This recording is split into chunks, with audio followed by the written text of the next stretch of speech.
Ser podcast. Las 8 de hoy por hoy en Ser Podcast. Hola, buenos días. El PP ha aprobado una moción en Jumilla, en Murcia, que impedirá que la población musulmana celebre en un espacio municipal el final del Ramadán y la fiesta del Cordero. Vox proponía prohibirlas expresamente y el PP ha cambiado el texto para que no parezca una prohibición expresa, aunque el efecto será el mismo. Será lo que quería Vox. Después de Torre Pacheco, el PP saca adelante en Murcia una iniciativa que era de Vox. Y así es como una foto de Jumilla retrata una realidad que no se queda solo en Jumilla. Cuando preguntaron ayer a la dirección del Partido Popular, que lleva semanas endureciendo su discurso sobre la migración, Miguel Tellado dio una respuesta corta que dice más de lo que parece. Dice que a él, lo de Jumilla, mal no le parece. Máximo respeto a todas las creencias religiosas en nuestro país. La moción de Jumilla aboga por defender nuestra identidad y nuestros valores. Así que, puestos a hablar de valores, podríamos citar, por ejemplo, algunos de los que defiende nuestra Constitución. La aconfesionalidad del Estado, la convivencia, la no discriminación, el respeto a los derechos de los trabajadores, que podría traducirse, por ejemplo, en condiciones dignas por jornadas interminables bajo un sol de 40 grados por hacer trabajos que nadie quiere hacer. ¿O es que no eran valores españoles los que salió a defender desde el púlpito el cura de Valdepeñas, porque parecían valores bien cristianos? Y en cualquier caso, ¿quién dirá a partir de ahora entonces lo que son o no son nuestros valores? ¿Quién lo va a decidir? ¿Cuáles serán los próximos? ¿O quiénes? En el municipio de Jumilla, en la región de Murcia, viven 27.000 personas. Hay unas 1.500 que son musulmanas y que tienen la tradición de reunirse en el final del Ramadán y en la fiesta del Cordero. En Jumilla hay un concejal de Vox que presentó una moción para impedir expresamente esas celebraciones. De hecho, esto es lo que va a acabar pasando, porque los concejales del PP enmendaron ese texto y acabaron aprobando otro que de facto impide esas celebraciones y lo que pide es promover las actividades que defiendan, pues eso, nuestra identidad y los valores religiosos tradicionales de España. Sara Selva, buenos días. ¿Qué tal, Sastre? Buenos días. El resultado tras la enmienda del PP en el fondo es el mismo. El ayuntamiento va a prohibir que esas 1.000 y pico personas musulmanas puedan usar instalaciones deportivas municipales para el rezo del Ramadán, por ejemplo, como era habitual hasta ahora. El PP elimina las referencias expresas a la comunidad musulmana que aparecían en el texto de Vox, pero mantiene su esencia. Podría haberlo rechazado, como hicieron el resto de partidos, pero en cambio decidió enmendarlo. Y en Génova no lo desautorizan. Lo que hacen es remitir a las explicaciones que ha dado el PP de Jumilla. Su portavoz se agarra al lenguaje del texto para justificar esta medida islamófoba. ¿Dónde aparece la palabra musulmanes? ¿Dónde aparece la palabra prohibición? En ningún sitio, porque no aparece. No menciona la religión musulmana, no el texto, pero sí prohíbe cualquier celebración religiosa, incluida las musulmanas, en los espacios deportivos públicos. Así que otra cesión a Vox. Esto se produce además justo cuando estaban a punto de aprobar los presupuestos y el PP necesitaba allí al único concejal de Vox para sacarlos adelante. En el PSOE lo ven como un ataque a gente que es de Jumilla de toda la vida. Podemos en Murcia lo ha llevado ya la Fiscalía. Y mientras la ultraderecha lo celebra como una victoria. Lleva meses haciendo de la islamofobia su bandera. La moción no se refiere en el texto, como decía la portavoz del Partido Popular en Jumilla, a ninguna confesión, pero sale adelante después de la moción de Vox que sí hacía esa referencia. Luego en el abierto contamos más detalles. Sara, gracias. Hasta luego. Esto de Jumilla ocurre además pocos días después de los incidentes racistas de Torre Pacheco, de aquellas cacerías. Aquí en la SER hemos hablado con el presidente de la Federación de Entidades Islámicas de España, que es Munir Benjayún. Llegar a perseguir a personas dentro de un país europeo como España, que cree en las libertades religiosas y todo eso, es imaginable. Estamos en un shock que de verdad no podemos imaginar, y no sé si la sociedad o los políticos que dibujan esas estrategias están conscientes realmente de lo que puede llevar todo eso, porque es realmente grave, muy grave. Hemos escuchado en la portada lo poco que dijo el secretario general del Partido Popular en Génova, Miguel Tellado, ese respeto a las creencias, a todas las creencias y poco más. En lo que sí quiso entrar el número 2 del Partido Popular fue en ahondar su tensión con el Partido Nacionalista Vasco. David Junquera, buenos días, David.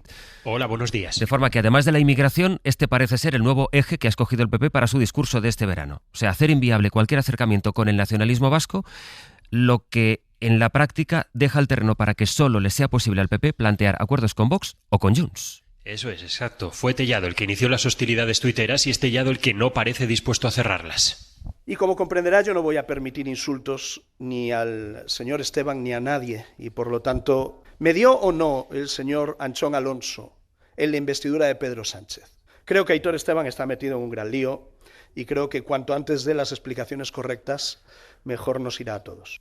El nuevo número 2 del PP no quiere aflojar en su cruzada contra el PNV, quiere saber si Aitor Esteban conocía a Anchón Alonso, el constructor que está presuntamente en el centro de la trama, o no. Si por el camino le puede quitar unos cuantos votos en el País Vasco a los nacionalistas, mejor que mejor. Los populares llevan meses teniendo entre ceja y ceja al PNV, quieren robarle espacio demoscópico y por eso cuando vuelva a la política en septiembre veremos que las hostilidades no han hecho más que empezar. David, hasta luego. Hasta luego. Después de la estabilización del incendio de Tarifa, ahora preocupa la situación en Galicia.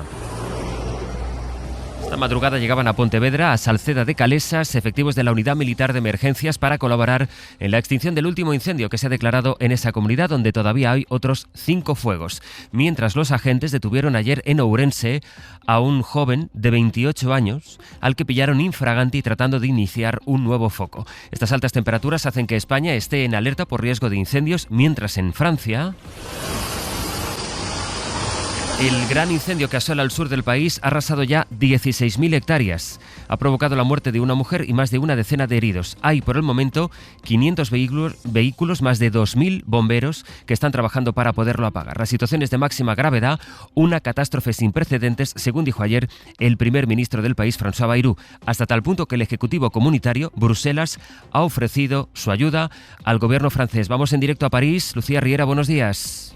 Buenos días. Sí, el fuego sigue avanzando sin control, aunque si ayer iba a 1.000 hectáreas por hora, esta noche ha ido disminuyendo su intensidad. Todavía no se ha publicado la última actualización de hectáreas quemadas, que seguro ya ha superado las 16.000. Cientos de vecinos han pasado su segunda noche fuera de casa. Anoche se habilitaron centros de alojamiento temporal en 17 municipios con capacidad para casi 1.800 personas. Y a la población que no ha tenido que ser desalojada le piden las autoridades que siga confinada y evite desplazamientos. Hoy se esperan condiciones meteorológicas ligeramente mejores que ayer, pero todavía muy desfavorables para la extinción. Se han movilizado todos los medios terrestres y aéreos disponibles, como indicaba ayer el ministro del Interior.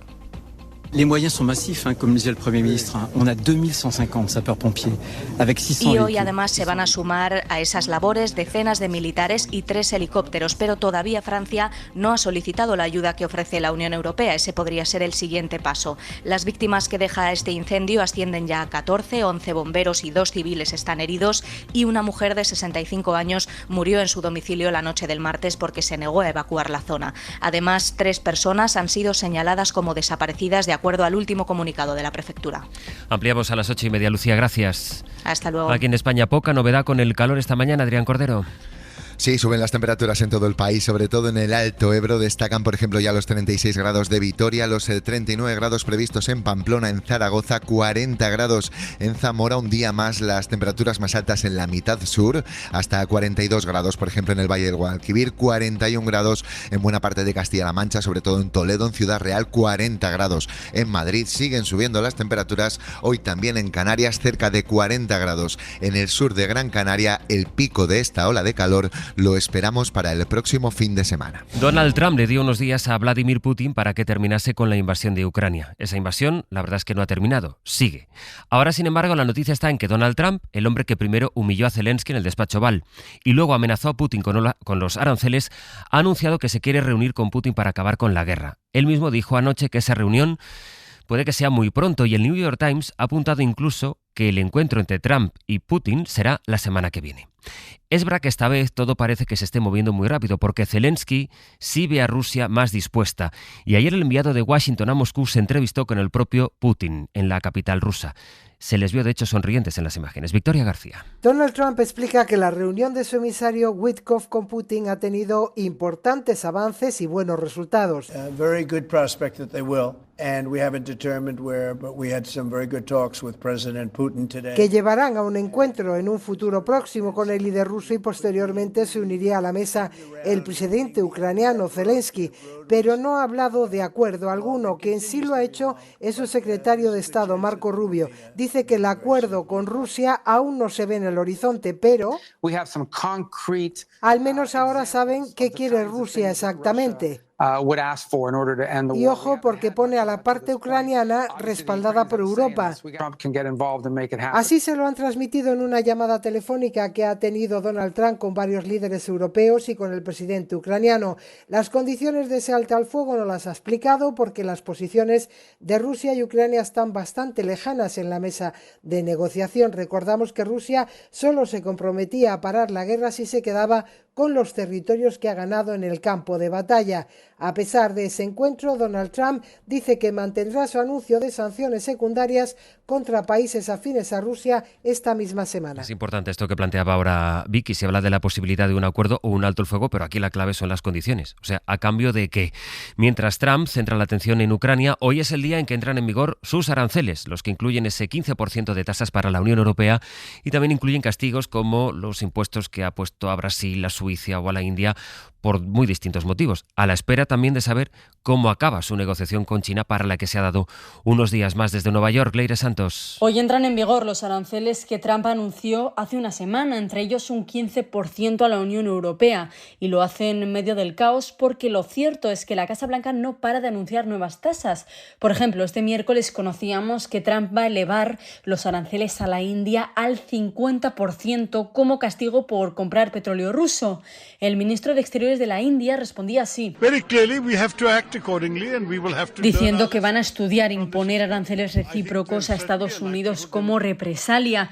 Trump anunciaba también un 50% de aranceles a Brasil como castigo por el juicio al expresidente Bolsonaro. Pues bien, Lula da Silva, el presidente de Brasil, ha hablado, dice que no piensa negociar con Trump, que no se va a humillar. Algunos países como Suiza llevan días intentando negociar contra el reloj, mientras Trump ha anunciado que todavía quedan muchas sanciones por conocerse. Le preguntaron anoche a él también en la Casa Blanca por Gaza. No, we've stopped. Lo poco que dijo fue que ha conseguido la paz ya en otros conflictos de Oriente, por ejemplo el de Irán. El caso es que hoy es el día en el que, en teoría, Benjamin Netanyahu se reúne con su ejército, con la cúpula del ejército israelí, para pedirles la toma total de la franja, que es lo que él quiere, lo que de hecho ya intentó hacer el martes pasado, pero tuvo que posponerlo por la oposición que se encontró dentro de sus propias tropas. Eso mientras siguen llegando informes de ejecuciones dentro de la franja. Esta madrugada hemos conocido el informe de Médicos Sin Fronteras. Es desgarrador. Describe cómo matan a la gente que acude a las llamadas colas de hambre, los disparos que reciben y cómo impactan en las personas que, hambrientas, con una bolsa, intentan llegar a por un poco de comida. Desde Jerusalén, Nuria Garrido, buenos días. ¿Qué tal? Buenos días. Este jueves aquí en Israel todas las miradas están puestas en la reunión del Gabinete de Seguridad, en la que van a abordar si finalmente deciden ocupar toda la franja de Gaza. Pero hoy también vamos a prestar atención a una investigación demoledora que acaba de publicar Médicos Sin Fronteras tras recabar testimonios de pacientes y de médicos en dos de sus clínicas que se encuentran cerca de los polémicos puntos de distribución de comida gestionados por una fundación estadounidense. Sus conclusiones son tajantes. Esto no es ayuda, es un asesinato orquestado. Y es que en estos últimos meses las clínicas de esta ONG han recibido la afluencia masiva de víctimas disparadas por fuerzas israelíes, pero también por los propios contratistas estadounidenses contra los palestinos que esperan en las largas colas. El español Aitor Zabalgogue Azcoa, coordinador de Médicos Sin Fronteras del Departamento de Emergencias, es una de las voces de este informe. En un periodo de 7 semanas hemos recibido 174 heridos de bala. Todos los muertos presentaban disparos en las partes superiores del cuerpo. También pide el fin de este modelo que despoja a los palestinos de su dignidad. Es obvio y demostrable que no son centros de distribución de ayuda, sino unos lugares donde se está deshumanizando y se está matando a la gente. Pese a todo, pese a estas cifras y a estos testimonios, Israel sigue negando esta realidad. Los accionistas del Sabadell han aprobado los planes con los que el Consejo de Administración del banco tratan de frenar la OPA del BBVA. Al final, después de la junta de ayer, la venta de la filial británica de la entidad catalana al Banco Santander se aprobó. Es una operación que supera los 3.000 millones.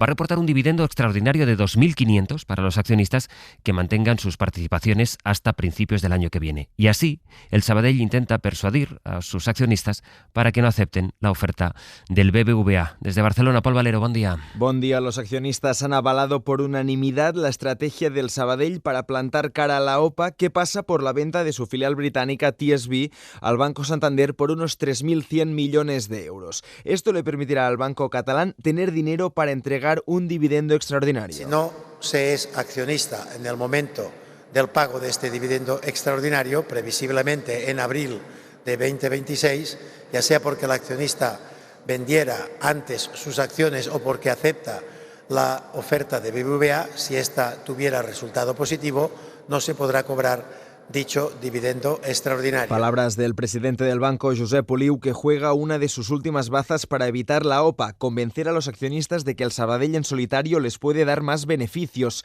El futuro del banco se decidirá a principios de septiembre, cuando el BBVA abra el periodo de aceptación de la oferta. Ayer a esta hora les contábamos la nueva incidencia ferroviaria que afectó a más de 2.000 pasajeros en Andalucía, y en este programa el consejero de Presidencia de la Junta, Antonio Sanz, se quejaba de la gestión del Gobierno por la reiteración de los problemas y de las averías. En Andalucía hacen falta inversiones por parte del Gobierno de España, por parte de Adif, y que todas las semanas nos vemos con incidentes.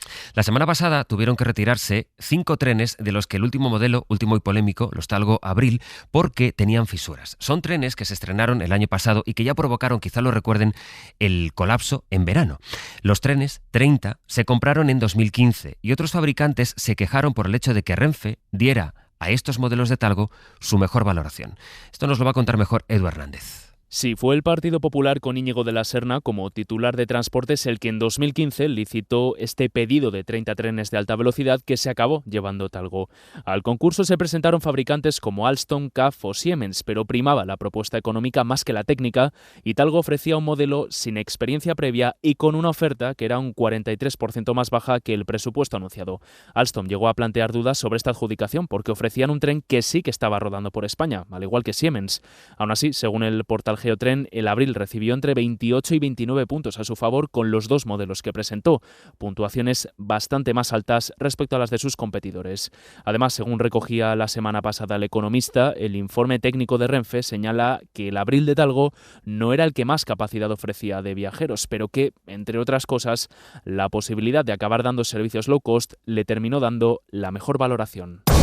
Y al cierre, Lituania investiga cómo un dron ruso cargado de explosivos terminó en un campo de entrenamiento militar de ese país báltico. Antonio Martín. El dron ruso con explosivos que acabó en territorio de Lituania fue encontrado por el ejército de ese país después de que fuera desviado por las defensas antiaéreas de Ucrania. Un incidente que ha llevado al ministro de Exteriores en funciones a pedir al secretario general de la OTAN que despliegue defensas antidrones en su país, incluso aunque sean aún sistemas en pruebas.